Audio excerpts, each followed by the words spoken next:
आज एखादा जर मुलगा कलेक्टर होत असेल, एखादा डॉक्टर होत असेल, एखादा वकील होत असेल, एखादा मोठ्या पदावर जात असेल आणि तिथं गेल्यावर जर आपल्याला आपल्या मायबापाची लाज वाटत असेल ना, आपल्या प्रत्येक पदाचा धिक्कार असो आपल्या जीवनामध्ये. कारण आपल्या मायबापांनी हाडाचे काळ, रक्ताचं पाणी, जीवाचं रान करून आपल्याला लहानाचं मोठं केलं. एक दिवस मोठं झाल्यावर जर आपण आपल्या मायबापाची अक्कल काढत असू, तुला ना अजिबात अक्कल नाही आई, बाबा तुम्हाला ना अजिबात अक्कल नाही, याने अर्ध आयुष्य पण पाहिलं नसतं, पण सगळी अक्कल यालाच त्या ठिकाणी आलेली असते.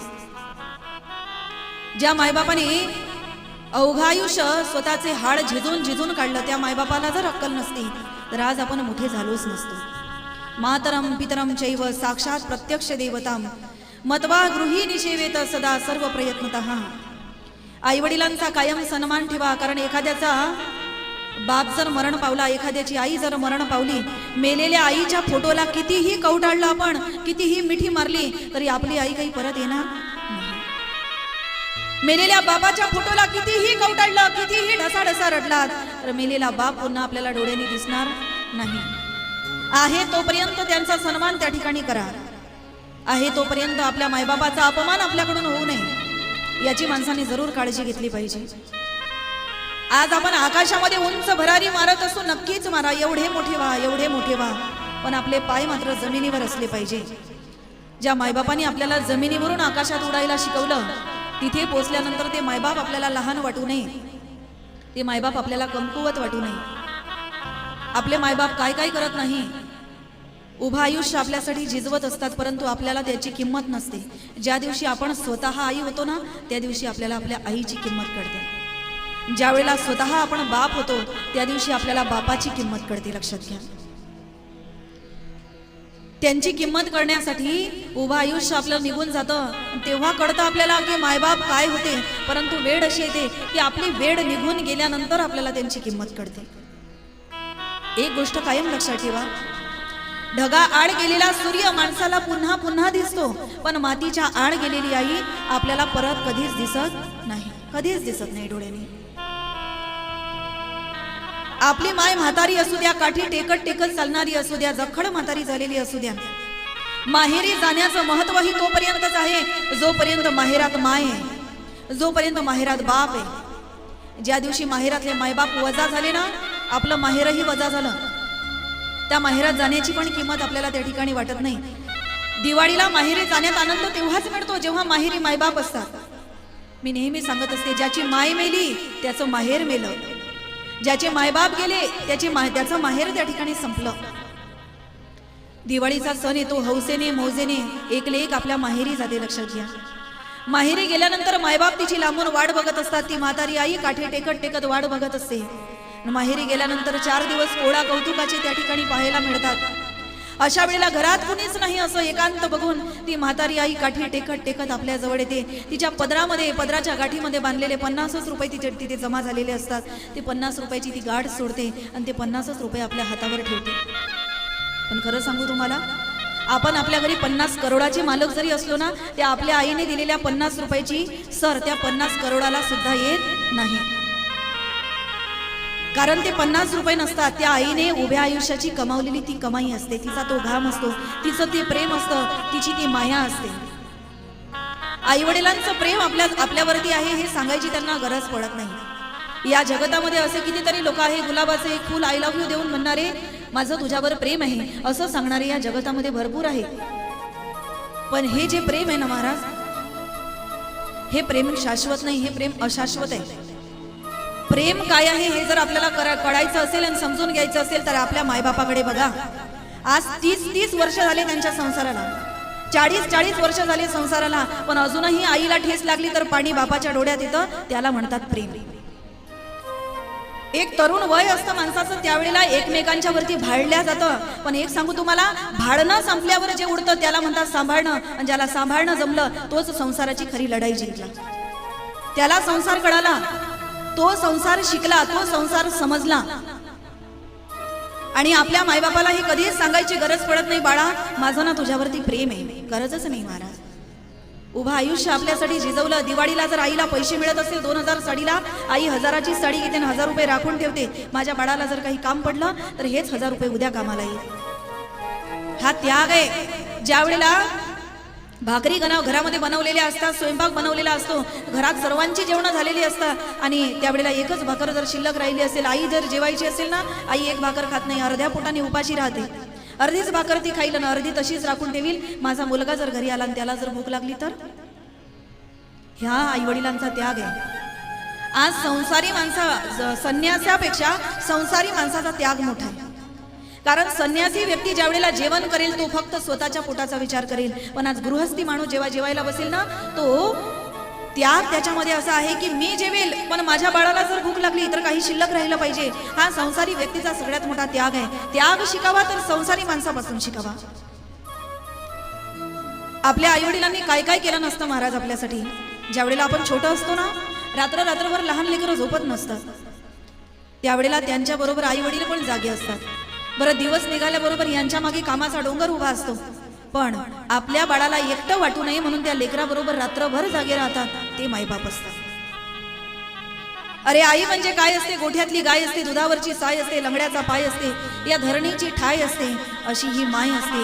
ज्याला हात नाही त्याला विचारा हाताची किंमत काय, ज्याला पाय नाही त्याला विचारा पायाची किंमत काय, ज्याला माय नाही जा जरा त्याच्याकडे आणि एकदा जाऊन विचारा आईची किंमत काय आहे जीवनामध्ये. आई वडिलांची किंमत ज्याला जीवनामध्ये आहे. आज या जगतामध्ये असे अनेक लोकांची कायम दुसऱ्याचे पाय पकडत असतात, कायम दुसऱ्याच्या मागे फिरत असतात. पण एक सांगू, या जगतामध्ये ज्याने स्वतःच्या मायबापाचे पाय पकडले ना, त्याला दुसऱ्याच्या दारात तडवे चाटायची गरज पडत नाही.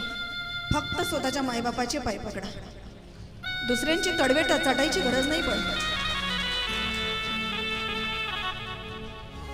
आपण जीवनामध्ये काय बनावं, किती मोठं व्हावं हे आपल्यावरच डिपेंड आहे.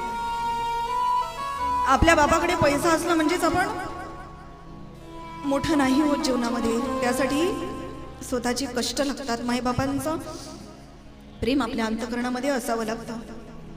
जीवनामध्ये खूप मोठं होता येतं माणसाला, खूप मोठं होता येतं. या जगाचे तडवे चाटल्यापेक्षा मायबापाचे पाय पकडा, जगात कसल्याच गोष्टीची कमतरता नाही पडणार. त्या दोन लोकांचा पाठिंबा जीवनामध्ये होता म्हणून प्रत्येक संकटाला पार करण्याची ताकद होती. आपल्याला वाटतं आपल्या मायबापाजवळ पैसा नाही म्हणून याची त्याची मदत आपण जीवनामध्ये घेतो, पण एक लक्षात घ्या, जीवनात मोठं व्हायला फक्त पैसा नाही लागत.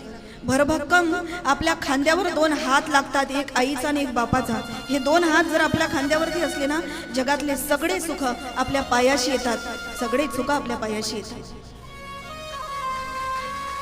फक्त मायबापाचा सन्मान जीवनामध्ये करावा लागतो. काय लागतो महाराज? अरे आज मी त्या दिवशी सांगितलं तुम्हाला, तुमच्या घरी कुत्र्याला खायला महागाची बिस्किट आहे, तुमच्या घरी आंघोळ करायला कुत्र्याला शॅम्पू आहे, तुमच्या घरी कुत्र्याला बसायला सोफा सेट आहे, 4 व्हीलर आहे, पण घरात जर मायबापाला तुम्ही विचारत नसाल, धिक्कार असो आपल्या जीवनाचा, धिक्कार असो. आणि म्हणून मायबापाचा कायम सन्मान जीवनामध्ये ठेवा. जगातले हक्काचे असे दोनच माणसं आपल्या या जगात आहे, एक आपली माय, दुसरा आपला बाप. कितीही संकट येऊ द्या जीवनामध्ये, आई वडिलांचा हात डोक्यावर आहे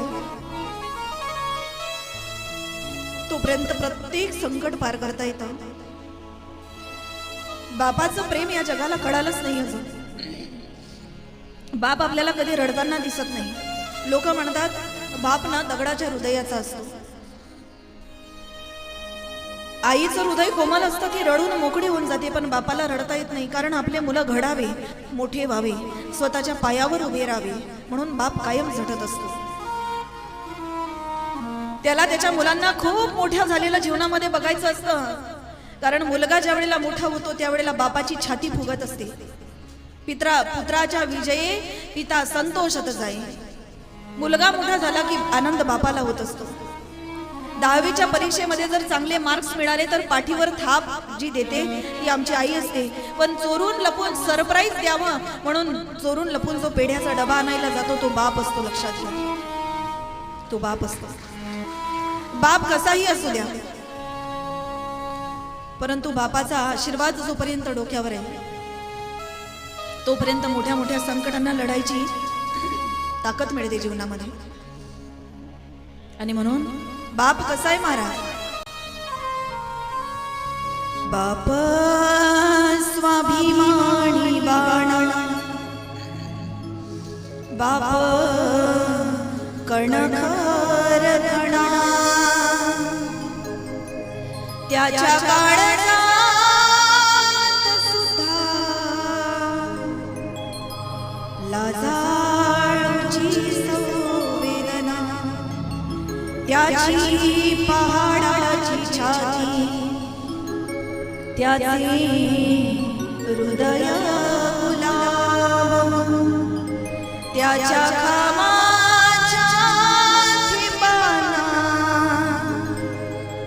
हिऱ्या मोत्यांचा बाब. बाप घराचा तो पाया, आई कळस त्यावर, जेव्हा खचतो ना पाया तेव्हा कोसळते घर. घर पाय दोन्ही मुले यांना जगवण्यासाठी बाप होतो वेडा पैसा, एका एका पैशासाठी. बाप म्हणजे रे कसा, जसा पाण्यातला मासा, त्याच्या डोळ्यातील थेंब कोणा दिसणार कसा. बाप म्हणजे जणू की एक झाडच अबोली. बाप म्हणजे मुलाची एक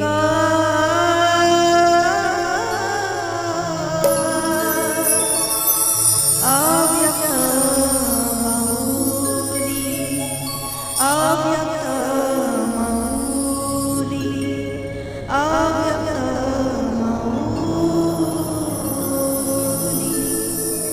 असा असतो महाराज. तो रडताना दिसत नाही, कारण त्याला वाटतं आपले मुलं जीवनामध्ये मोठे झाले पाहिजे. तेच आज विठ्ठलपंतांना वाटलं, माझं भलेही काही हो, पण माझ्या मुलांना शुद्धीपत्र समाजामध्ये मिळालं पाहिजे, सन्मानाचं स्थान मिळालं पाहिजे. गेले पैठणला पैठणकरांनी देहांत प्रायश्चित सांगितलं. आपल्या मुलांसाठी तेही मान्य केलं. घरी येऊन हा सगळा विचार आईसाहेब रुक्मिणी मातेला त्या ठिकाणी सांगितला. ज्या वेळेला रुक्मिणी मातेला सांगितलं, रुक्मिणी माता म्हणतात, सुखामध्ये आणि दुःखामध्ये मी तुमची सारथी या ठिकाणी आहे. मी